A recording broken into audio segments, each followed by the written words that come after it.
Before it became one of the most chilling sci-fi horror films ever made, The Thing almost took a direction so strange, so unrecognizable, that fans today wouldn't even believe it. The truth is that the movie we know, the icy paranoia, the shape-shifting horror, the trapped men losing trust in one another, nearly never happened. And the story of how it transformed from a forgotten draft into a masterpiece is far darker and more chaotic than most viewers ever realized. It all began long before John Carpenter stepped in. Universal Studios originally wanted a safer, lighter version of the story, something closer to a mainstream thriller than a psychological nightmare. Early scripts included talking monsters, romantic subplots, and even scenes where the alien creature behaved more like a rubber suit villain than an unknowable terror. Producers were terrified the audience wouldn't get a monster that hides in plain sight, mimics its victims, and strikes without warning. They believed viewers needed something simpler, something they could physically see at all times. But deep behind studio walls, a small group of writers pushed back. They believed there was something far more terrifying in the shadows of John W. Campbell's original novella, Who Goes There? Something that relied not on how the alien looked, because it could look like anything, but on how it made people feel. Fear, doubt, suspicion. They argued that the true horror wasn't the creature itself, but the breakdown of trust between humans forced into isolation together. This debate raged for months, delaying the project and nearly killing it entirely. By the time Carpenter was approached, the film was already considered cursed. Scripts had been thrown out, budgets had collapsed, directors had quit, and the studio was unsure whether audiences were ready for a horror movie with no safe character, no predictable villain, and no comforting answers. Carpenter, however, saw opportunity. He knew that the most terrifying stories aren't about the monster outside. They're about the enemy that could be standing right next to you. What few people know is that Carpenter secretly rewrote major scenes to increase the sense of loneliness and paranoia. He removed comedic beats. He stripped dialogue. He reshaped the setting into a place where hope freezes the moment it enters the room. Even the decision to show the alien less, not more, was intentional. The less the audience understood what it wanted or how it thought, the more their imagination filled in the gaps. That decision alone turned The Thing from a standard creature feature into a psychological trap. And here's the chilling twist. Even after filming began, Universal still doubted the movie. Executives worried the tone was too bleak, the characters too hopeless, and the alien too disturbing. They considered shutting the production down mid-shoot. But Carpenter pressed forward, convinced that he was creating something bold, something that would outlive the box office, the critics, and the fear-driven decisions of the studio. He was right. Decades later, The Thing stands as one of the greatest horror films ever made. But its origins? Chaotic, controversial, and dangerously close to being lost to a safer, far less terrifying vision. Before cameras even started rolling on The Thing, cast and crew arrived in the remote, frozen location expecting nothing more than a challenging shoot. But what they encountered instead were a series of unsettling, unexplained events that have become the stuff of whispered legend. To this day, many who worked on the film refuse to discuss what really happened during those long, icy nights. The first strange incident occurred before production officially began. A scouting team staying in the isolation camp reported hearing footsteps circling their cabin long after midnight. At first, they assumed it was wildlife. But the marks left in the snow the next morning didn't match any animal in the region. They were too large, too irregular, almost as if something with an uneven gait had dragged itself around the building. When the team reported it, locals simply shrugged and said, "The ice plays tricks out here." Yet the tracks were real, and they would not be the last unexplained sight. As the cast settled into filming, the sense of being watched became a running joke, except nobody was actually laughing. Kurt Russell later admitted in an interview that the isolation got to everyone faster than expected. The extreme cold, the constant darkness, the eerie stillness of their remote location. It created a tension that Carpenter hadn't anticipated, but immediately embraced. The crew said it felt like the environment was trying to get inside their heads, and at times it succeeded. Power outages became a recurring problem, not due to equipment failure, but sudden drops in voltage that technicians couldn't explain. Lights would flicker, sound systems would glitch, and heated cabins would suddenly go ice cold for minutes at a time. Electricians double-checked wiring, thermal systems, generators, everything. But the abnormalities continued. Carpenter eventually began to incorporate the strange atmosphere into his direction, encouraging the actors to use their genuine unease as fuel for their performances. But the most disturbing event occurred during a night shoot when a crew member claimed to see a figure moving out on the snowfield. Thinking it was one of the actors wandering off, he radioed for them to return. No one answered. Confused, he checked the call sheet. Every actor was accounted for on set. When they looked back toward the snowfield, the figure was gone. Several crew members reported seeing it that night, each describing the same silhouette: tall, stiff, and strangely distorted, as if it wasn't moving naturally. To calm nerves, producers blamed the sightings on exhaustion. After all, the cast was working long hours in harsh conditions. But even when the team moved to Los Angeles for indoor shots, the unsettling incidents didn't stop. Props went missing. Creature models were found shifted or damaged. A storage room was discovered wide open after being locked earlier that day, with no sign of forced entry. Some crew members believed someone was sneaking onto the set. Others whispered about something else, an atmosphere they had brought home with them from the ice.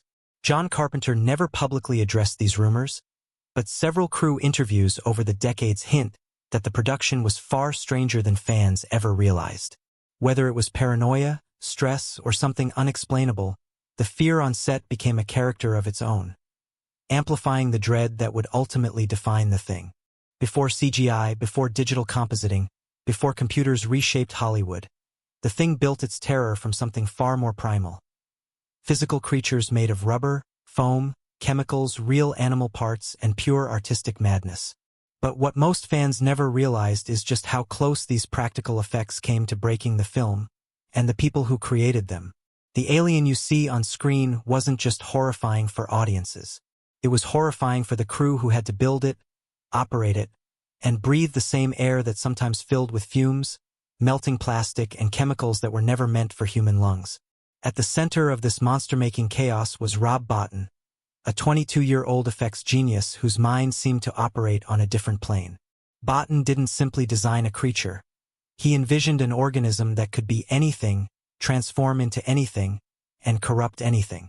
To bring that nightmare to life, he needed a workshop filled with experimental materials, improvised molds, and enough latex and fiberglass to supply a small factory.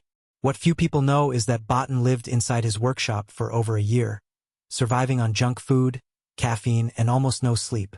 His obsession drove him to collapse and require hospitalization for exhaustion the day production wrapped. The creatures themselves posed their own dangers.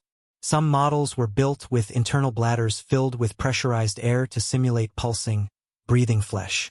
Others were rigged with explosive blood bags that could burst violently if a single wire malfunctioned. The infamous chest-opening monster required so many layers of puppetry and chemical components that it nearly ignited during filming. Crew members had to extinguish the set more than once because the mixture of lubricants, gels, and heating elements created unexpected flare-ups. One of the film's most shocking practical effects, the severed head sprouting spider legs, was an experiment that almost failed disastrously. The effect used a mixture of heated latex and cooling compounds to create the illusion of tendons stretching and snapping. But when the temperature changed too quickly, the entire prosthetic began to melt into a puddle of toxic goo. The fumes filled the room so quickly that production had to be halted while the building ventilated. And yet, that accident gave Bottin inspiration. The melted mess created textures he later incorporated into other creature designs. But here's where the mystery deepens. Multiple crew members have said that some of the creature molds warped overnight even when untouched. Bottin laughed it off as heat expansion. Others believed the materials were simply unstable. But a few swear they saw certain prosthetics subtly shift shape in ways they couldn't explain. Were the materials reacting to temperature? Or did Bottin craft his creations so grotesquely lifelike that even trained artists struggled to separate fiction from reality? Even Carpenter wasn't immune to the effect. He later admitted that there were moments he avoided the workshop because the half-assembled creatures disturbed him on a level he couldn't explain. They were too convincing, too raw, too alien, and maybe that's the real reason the thing became timeless. It didn't rely on digital tricks. It relied on physical nightmares, nightmares you could touch, smell, and almost believe were alive. The monster shouldn't exist, but for a few terrifying months during production, it did. For decades, fans have debated the secrets buried inside the thing, but the truth is far stranger than anyone expected. Behind its icy tension and grotesque transformations lies a labyrinth of hidden clues that even the cast didn't fully understand, and some that were never meant to be discovered at all. These weren't just Easter eggs. Many of them were deliberate psychological traps designed to make the audience uneasy without realizing why. Others were mistakes, coincidences, or unexplained accidents that somehow became part of the mythology of one of the most mysterious films ever made. One of the most unsettling truths is that several scenes were shot and then mysteriously lost before the final cut. We're not talking about standard deleted scenes. These were sequences that crew members vividly remember filming, yet no footage, no reels, and no production logs can confirm their existence. The most famous example? A longer version of the blood test scene that reportedly included a moment of extreme silence and slow camera movement, designed to build unbearable tension. The footage vanished before editors received it. Universal blamed a storage error, but those who worked in post-production swear they never saw such a mistake before or since. Even stranger are the hidden details Carpenter planted throughout the movie to hint at who might be infected, but he never confirmed any of them. The most debated clue is the use of lighting on characters' eyes. Some fans believe infected crew members were lit without visible eye light reflections, making them appear subtly lifeless. Cinematographer Dean Cundy later said that eye light decisions were intentional, but refused to confirm whether they indicated infection. This only deepened the mystery, pushing fans into decades-long arguments that continue today. And then there are the messages hidden in the creature designs. Details Botan incorporated without explaining a single one. Look closely at the monstrous forms and you'll notice patterns. Twisted limbs resembling members of the crew, distorted shapes that mimic equipment from the research station, and even echoes of earlier deaths. Some claim these were Botan's way of showing that the alien wasn't just copying biology, it was copying trauma, fear, and the psychological collapse around it. A creature evolving not just physically, but emotionally. But the strangest hidden detail comes from a piece of sound design that nearly went unnoticed. Deep, buried beneath layers of distortion and monstrous roars, audio engineers inserted whispers, barely audible fragments that sound like broken English, reverse speech, and distorted cries. Officially, they were meant to represent the aliens' assimilation process. Unofficially, some crew members admitted they don't know where a few of those sounds originated. One engineer claimed a recording session captured noises that weren't made by any performer. The tapes reportedly picked up strange harmonics that didn't match the room acoustics. The recording was used anyway because it sounded inhuman enough. And then there's the Norwegian footage at the beginning of the film, the chaotic attempt to escape the dog creature. Only a tiny fragment of that material made it into the final cut, but the original footage was much longer. The entire Norwegian camp sequence originally contained hidden background figures, strange silhouettes, and moments where the creature moved in ways too subtle for audiences to consciously register. According to rumor, Carpenter cut those shots because they were too odd, too distracting, and too real. Even decades later, the thing feels like a movie that doesn't reveal everything. A movie that hides truths, hints at answers, then buries them beneath snow, fire, and paranoia. A movie that dares you to watch again, not for entertainment, but for something deeper, something hidden, something waiting. The ending of The Thing has become one of the most fiercely debated finales in film history. Two men, a burning camp, a creature that may or may not still be alive, and a question that has haunted audiences, filmmakers, and even the cast for more than 40 years. Who is the thing? But the deeper you look into the origins of that final scene, the more unsettling the truth becomes. Because the ambiguity wasn't just artistic. It came from chaos, disagreement, and a decision that no one fully understood at the time. When Carpenter shot the final sequence, he didn't tell either actor, Kurt Russell or Keith David, what their character truly was. He wanted exhaustion, distrust, and confusion to feel painfully real. After months of filming in freezing environments, with exhausting emotional scenes and physical effects that pushed every limit, the two actors were already on edge. Carpenter simply amplified it. He gave minimal direction, asked for long silences, and encouraged the actors to project suspicion without revealing anything. What resulted was a moment so raw that many viewers believed it was improvised. The truth? Multiple endings were filmed, and none of them survive today. According to those on set, alternate versions included Childs confronting MacReady, MacReady revealing subtle signs of infection, and even a version where the creature emerges once more, only to be frozen as the credits rolled. But Carpenter destroyed them, not for artistic purity, but because he didn't want the studio picking an ending that explained too much.